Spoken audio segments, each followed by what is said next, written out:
जब वृंदावन में दिखे साक्षात भगवान श्री कृष्ण, जब एक बूढ़ी औरत के लिए भगवान श्री कृष्ण को धरती पर आना पड़ा। दोस्तों, हमारे हिंदू धर्म में भक्ति में बहुत शक्ति है। इसका साक्षात प्रमाण जब दिखाई दिया वृंदावन में।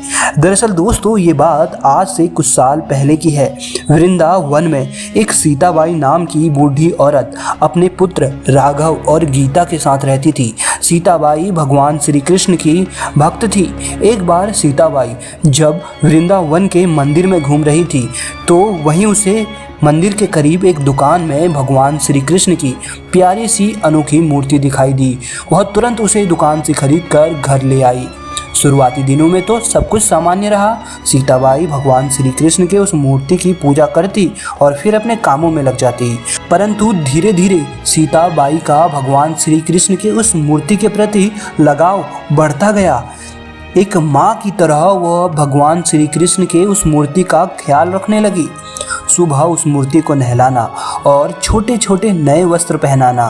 तीनों पहर जब भी वो खाना खाती उससे पहले उस मूर्ति को भोजन देती।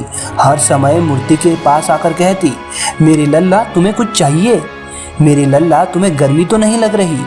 और कभी कभी तो उस मूर्ति को सीताबाई बाहर घुमाने भी ले जाती।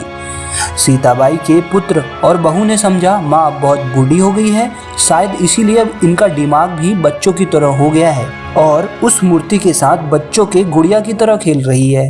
एक दिन सीताबाई अपने लल्ला यानी भगवान कृष्ण की उस मूर्ति के लिए रसोई में खाना बना रही थी तथा उसकी बहू घर की साफ सफाई कर रही थी कि अचानक सफाई के दौरान गलती से उससे भगवान श्री कृष्ण की वह मूर्ति जमीन में गिर जाती है।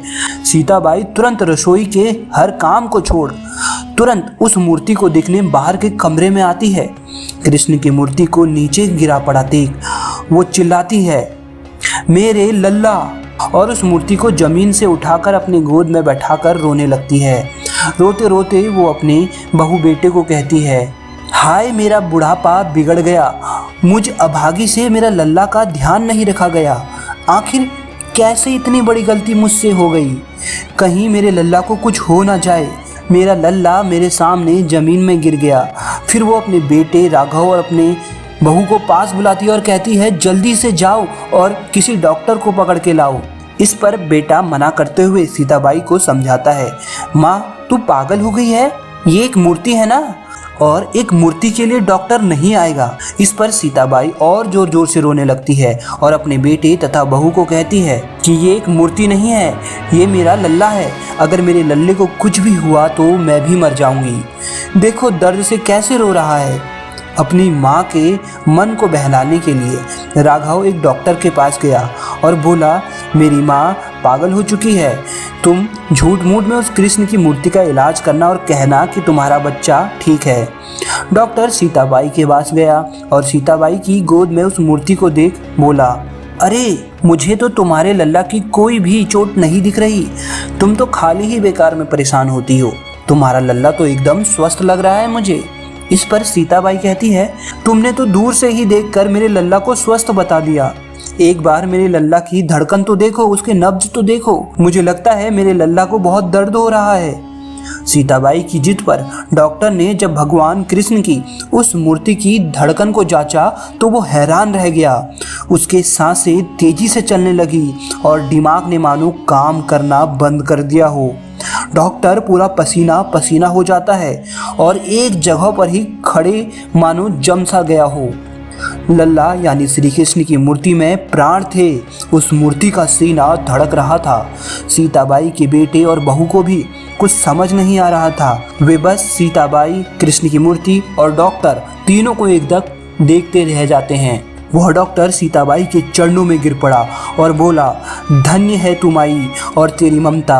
तेरे लल्ला की इस माया को देख मैं घबरा रहा हूँ और जिस मंदिर से तू अपने लल्ला को लाई है अब मैं उसी मंदिर का हमेशा होने के लिए जा रहा हूँ। आज से मैं अपना सारा जीवन तेरे लल्ला के नाम करता हूँ। सीताबाई तेरा लल्ला जुग जुग जिए। और फिर वो डॉक्टर सीताबाई के बेटे राघव को बोलता है, राघव तू कहता है तेरी माँ पागल हो गई है, पर मैं कहता हूँ तेरी माँ पागल नहीं है बल्कि हम और ये सारा संसार पागल है। इतना कहकर वह डॉक्टर हमेशा के लिए वृंदावन के लल्ला यानी भगवान श्री कृष्ण को समर्पित हो जाता है। दोस्तों, अगर आपको ये कथा अच्छी लगी हो तो दिल से कमेंट बॉक्स में जय श्री कृष्णा जरूर लिखना।